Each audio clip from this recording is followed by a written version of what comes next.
आज अशोक खरातला न्यायालयीन कोठडी देण्यात आलेली आहे आणि या सगळ्या मुद्द्यावर बोलण्यासाठी माझ्यासोबत अनिशचे राज्य कार्यवाहक आहेत कृष्णा चांदगुडे।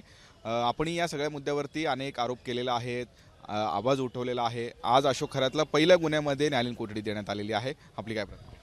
महाराष्ट्र अंधश्रद्धा निर्मूलन समिती हे बंधू खरातच्या विरोधात 20 वर्षापासून लढत आहेत।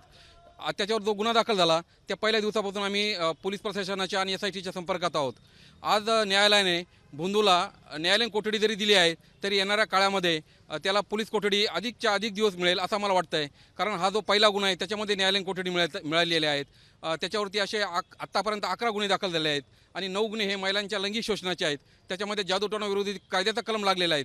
SITला आपण पुरेसा वेळ दिला पाहिजे। त्यांचा तपास अधिक योग्य दिशेने चालू आहे, तो अधिक जलद गतीने कसा होईल त्यामुळे त्यांना पोलीस कोठडी मिळणं गरजेचं आहे।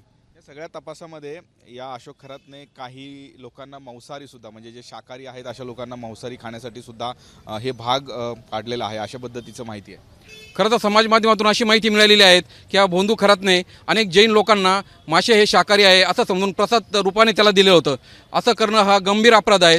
कारण मांसाहार करणे किंवा शाकाहार करणे हा प्रत्येकाचा वैयक्तिक भाग जरी असला तरी घटनेने प्रत्येकाला ते स्वातंत्र्य दिले आहेत आणि त्या आपल्या स्वातंत्र्याचा हा जो बंधू आहे तो त्याच्या विरोधात वागत होता, म्हणून त्याच्यावर जैन लोकांनी पुढे येऊन गुन्हा दाखल करावा अशी मागणी आम्ही करत आहोत।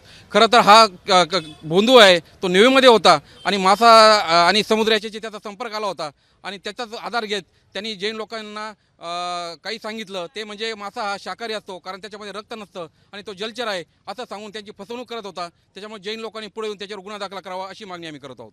अशा पद्धतीची मागणी अनिशची आहे।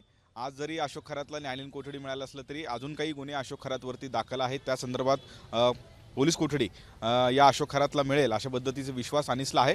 आणि काही लोकांना जे मांसाहारी खाण्यासाठी अशोक खरातने भाग पाडलेला आहे अशा पद्धतीची जी माहिती समोर येत आहे। खरं तर या मुद्द्यावरती या लोकांनी अशोक खरातवरती गुन्हा दाखल केला पाहिजे अशाही पद्धतीची मागणी अनिसने केलेली आहे। त्यामुळे या सगळ्या प्रकरणामध्ये आणखीन काय काय घडामोडी आगामी काळात घडतात हे पाहणं महत्त्वाचं असणार आहे।